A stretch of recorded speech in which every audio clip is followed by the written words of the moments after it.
The first casualty of war is the truth. And if the American people knew the truth about U.S. interference in Ukraine, they might not be so eager to start World War III. During World War II, Western Ukraine sided with the Nazis. After the war, the CIA helped Ukrainian Nazis evade the Nuremberg trials and began operating with them within the Ukraine.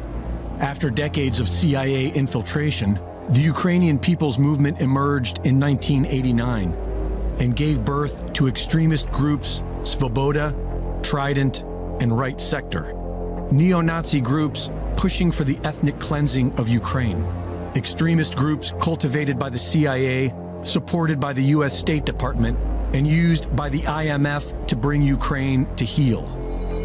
When Yanukovych beat NATO-backed Yushchenko in the 2010 elections, his government was being pressured into signing an EU association agreement by the International Monetary Fund in their typical conquer-by-debt offer that would financially ruin the Ukraine and place them at the mercy of the World Bank.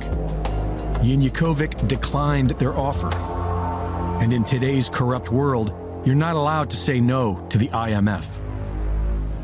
Funded by Western NGOs associated with George Soros and the CIA, a highly organized color revolution was immediately deployed against Yanukovych.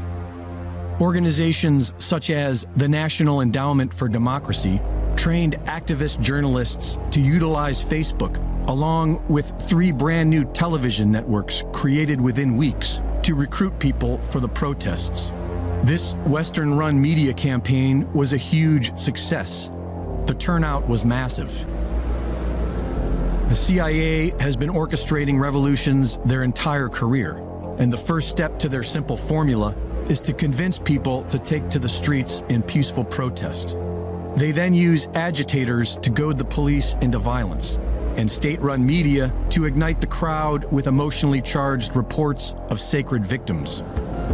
On November 30th, 2013, the Ukrainian Chief of Staff, associated closely with the U.S. State Department, ordered the streets to be cleared of protesters for the erection of the annual Christmas tree. When the police arrived, they were met by a highly aggressive and well-organized faction of Ukraine's Right Sector, who provoked the police into a violent reaction against peaceful protesters, which is all the Western intelligence media reported on. Predictably, this resulted in more unrest and violence, which was further fueled by U.S. Senator John McCain's support of the protests. Leaked phone calls reveal that the U.S. State Department was orchestrating this coup d'etat from within the U.S. Embassy, with support from Vice President Joe Biden. On February 20th, unidentified snipers, firing from government buildings occupied by the protesters, began firing into the crowd, killing people on all sides. Yanukovych's home and offices were taken by armed mobs, and a new government was put into place with a neo-Nazi element that went on to accept the IMF's spurious loan offer and began murdering the Russian-speaking population of Ukraine in Donbass. As a result of this Western-created quagmire, 96% of the people in Crimea voted in favor of joining Russia. And while the nation celebrated, Western media reported that they were invaded by Russia. Their proof? A Russian military presence which has existed there since 1804. Supporting a criminal war against Russia does not make you a patriot. It makes you a useful idiot of the globalist banking cartel, the very same entities waging war on all of humanity with vaccine passports and experimental jabs.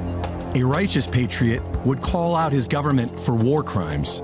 And through fraud and deceit, the United States government has been the world's biggest purveyor of war crimes for decades, all in the name of spreading McDonald's, genetically modified foods, and sexual perversions worldwide.